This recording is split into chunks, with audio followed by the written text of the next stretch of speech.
नमस्कार. आज आपण लेक्चरमध्ये पाहणार आहोत भारतातील महत्त्वाचे शिक्षण आयोग.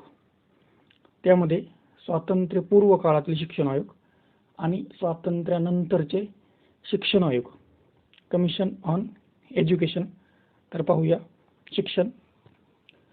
तर बघा, भारतातील शिक्षणासंबंधीचे आयोग पाहण्याअगोदर शिक्षण हे का महत्त्वाचं आहे ते सगळ्यात महत्त्वाचं पाहूया.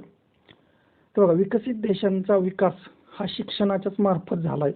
सगळ्यात महत्त्वाचं, राष्ट्रीय जर विकास करायचा असेल तर भौतिक साधन संपत्तीपेक्षा सर्वात महत्त्वाची साधन संपत्ती म्हणजे मानव असतो.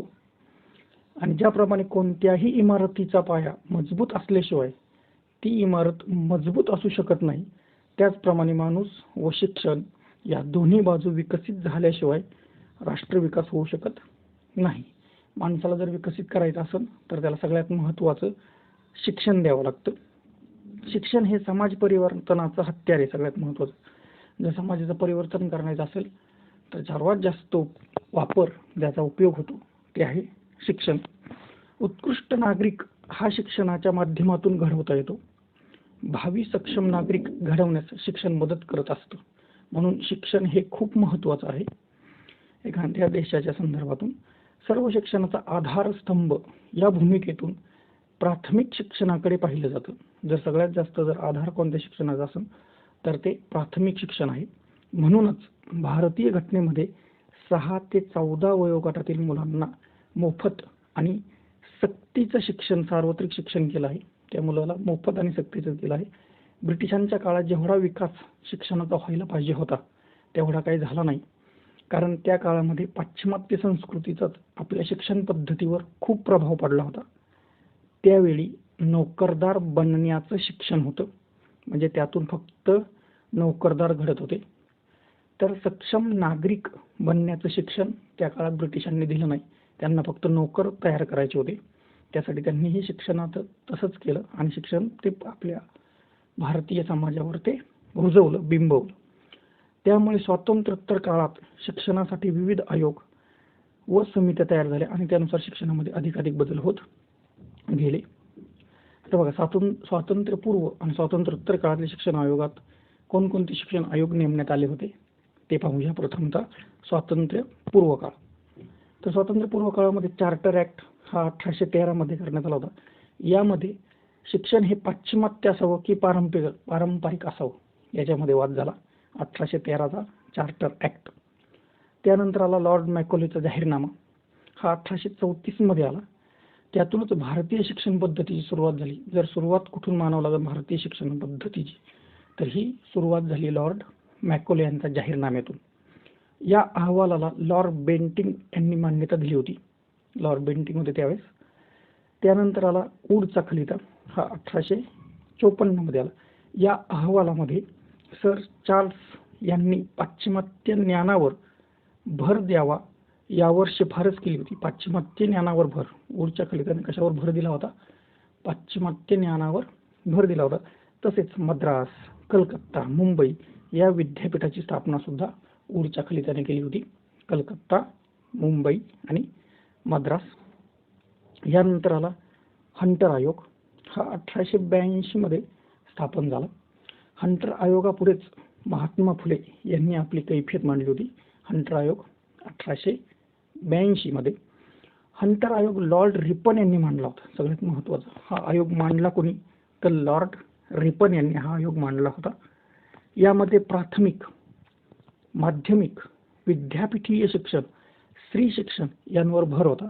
हंटर आयोगामध्ये प्राथमिक, माध्यमिक, विद्यापीठीय शिक्षण त्याचबरोबर स्त्री शिक्षणावर सुद्धा भर होता. त्यानंतर भारतीय विद्यापीठ आयोगाला 1902 मध्ये, हा लॉर्ड कर्झनच्या काळामध्ये आला. उच्च शिक्षणासाठी हा आयोग मांडला होता. भारतीय विद्यापीठ नावातच आहे बघा, उच्च शिक्षणासाठी हा आयोग होता. त्यांनी 1904 मध्ये भारतीय विद्यापीठ कायदा सुद्धा मांडला. यानंतर सॅडलर आयोग आला, तो 1917 मध्ये.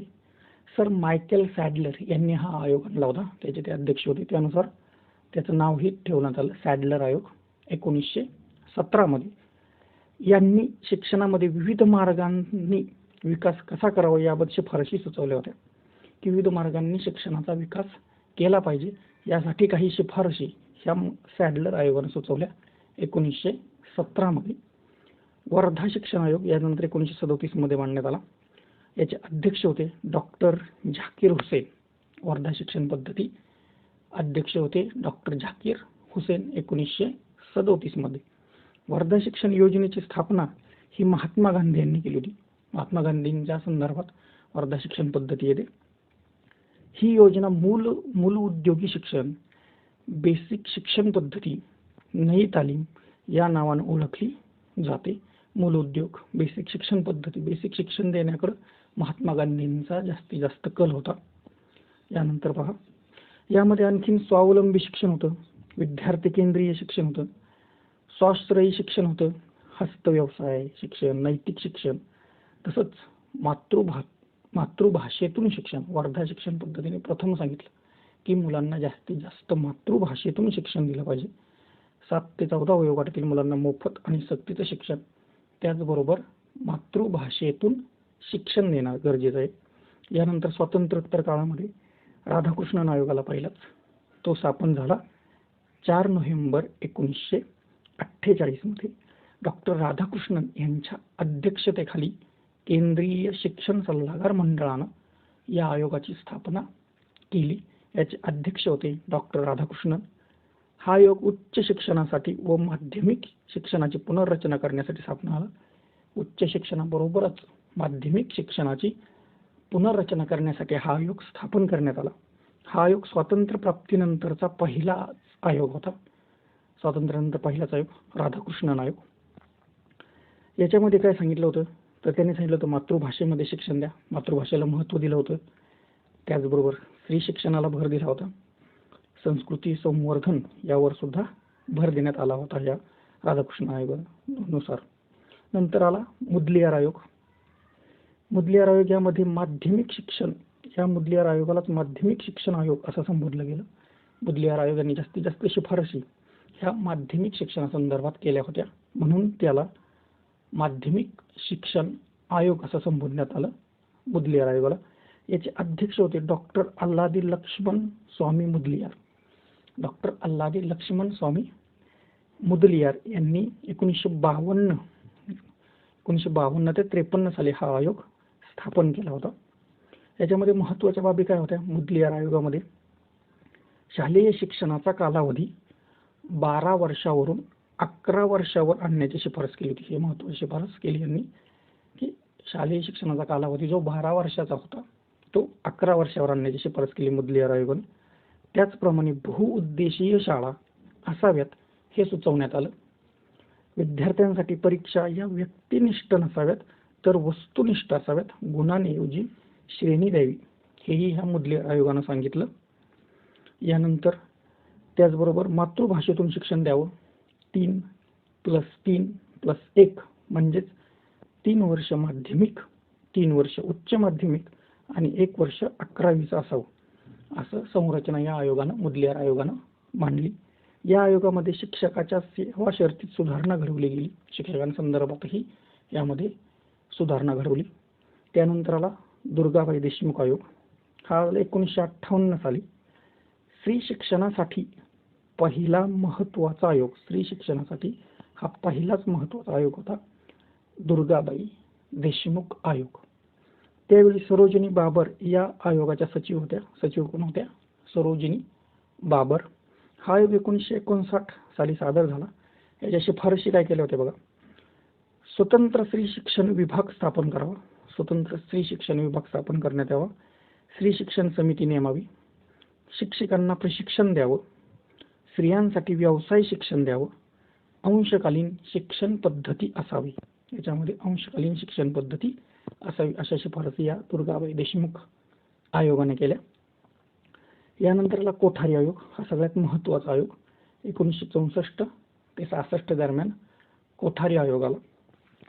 Doctor D.S. कोठारी यांच्या अध्यक्षतेखाली हा आयोग स्थापन झाला. याचे अध्यक्ष होते डॉक्टर D.S. कोठारी.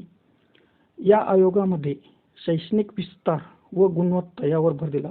शैक्षणिक विस्तार करण्याबरोबरच गुणवत्ता सुद्धा वाढली पाहिजे यावर याच्यामध्ये भर देण्यात आला कोठारी आयोगामध्ये.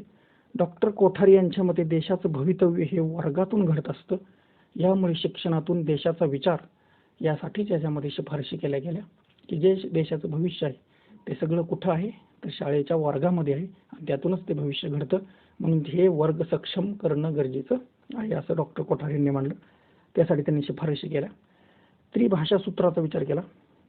मातृभाषा, राष्ट्रीय भाषा आणि एक आंतरराष्ट्रीय भाषा यानुसार शालेय शिक्षणाचं माध्यम मातृभाषा त्यांनी ठरवलं.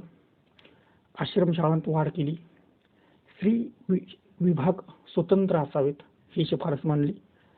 पदवीपर्यंत मातृभाषेतून शिक्षण व पदव्युत्तर शिक्षण इंग्रजीतून द्यावे ही एक महत्त्वाची शिफारस मांडली की पदवीपर्यंत हे जे शिक्षण असेल ते मातृभाषेतून द्यावं आणि त्या पदवीच्या नंतर पदव्युत्तर जे शिक्षण हवं ते इंग्रजीमधून असावं. त्याचबरोबर रात्र महाविद्यालये सुरू करावीत. कोठारी आयोग खूप महत्त्वाचा आयोग आहे शिक्षणातला. शिक्षकांना प्रशिक्षण द्यावं.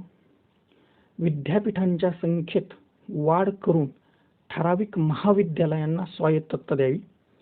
विद्यार्थ्यांच्या गैरहजेरीचं प्रमाण कमी व्हावं यासाठी अंशकालीन प्रौढ साक्षरता वर्ग सुरू करावेत. विद्यार्थ्यांचं गैरहजेरीचं प्रमाण कमी करण्यासाठी अंशकालीन प्रौढ साक्षरता वर्ग सुरू करावेत. शिक्षक वेतन श्रेणीत सर्वत्र समानता आणावी. सगळ्यांना समान वेतन श्रेणी असावी. प्राथमिक शाळेत पुस्तके व साहित्य मोफत द्यावं जे आता आजही सुरू आहे. पुस्तके सगळ्यांना मोफत मिळतात. पुस्तक पेढी योजना सुरू करावी. आदिवासी मुलांना वसतिगृह सुरू करावं. विद्यार्थी कल्याण योजना राबवावी. सर्व स्तरावर विज्ञान विषयाला महत्त्व द्यावं हे कोठारी आयोगानं मांडलं. त्याचबरोबर श्रम शिबिर, समाजसेवा कार्यक्रम सुरू करून बालकांचा सामाजिक विकास साधावा. समाजाच्या गरजेनुसार पाठ्यक्रम तयार करावा किंवा त्या गरजेनुसार पाठ्यक्रम असावा. त्यानुसारच पाठ्यपुस्तकं सुद्धा तयार करावीत. डॉक्टर कोठारी यांनीच 10+2+3 हा आकृतिबंध सुचवला जो आत्तापर्यंत सुरू आहे. 10+2+3 आता नवीन शैक्षणिक धोरणामध्ये तो बदलायचा चाललेला आहे, बदल केलेला आहे. कोठारी आयोगाच्या शिफारशीनुसार पहिले राष्ट्रीय शैक्षणिक धोरण 1968 मध्ये जाहीर झालं. कोठारी आयोगानं शिफारस केली की पहिलं राष्ट्रीय शैक्षणिक धोरण असावं आणि त्यानुसार 64-66 मध्ये त्यांनी शिफारस केली.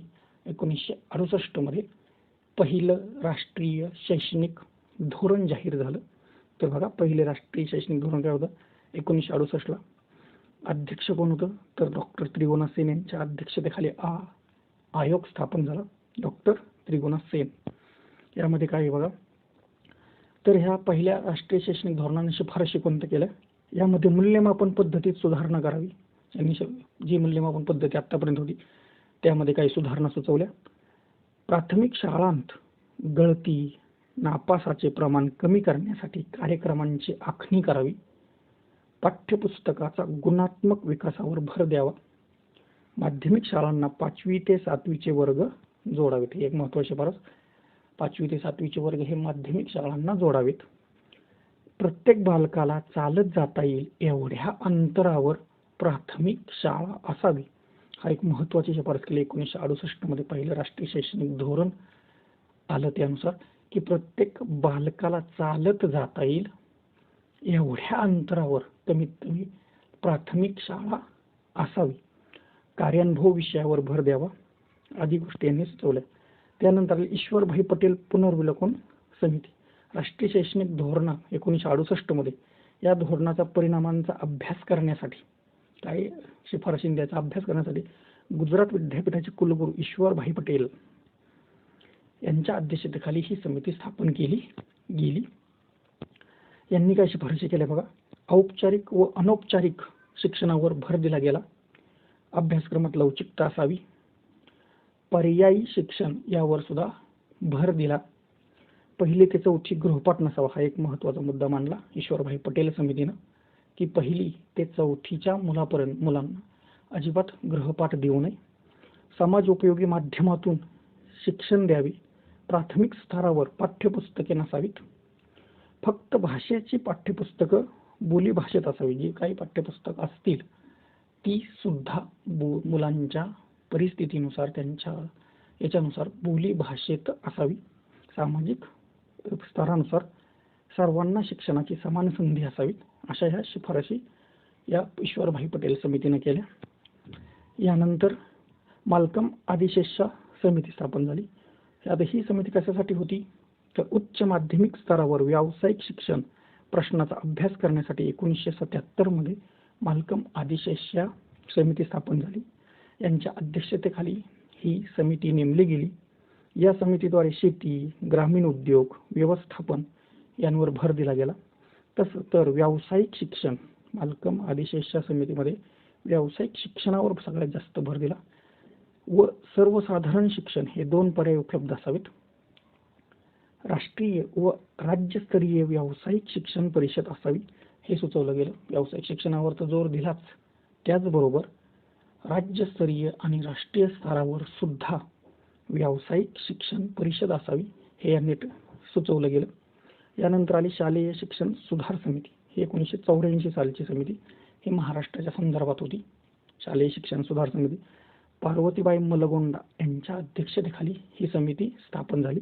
यांनी काय शिफारशी केल्या पार्वतीबाई मलगोंडा यांनी शालेय शिक्षण सुधार समितीमध्ये, तर त्यांनी शिफारशी केल्या मधल्या वेळेत जेवण योजना, जेवण द्यावं मुलांना, जे आज पण चालू आहे बघा. बालवाड्या प्राथमिक शाळांना जोडाव्यात.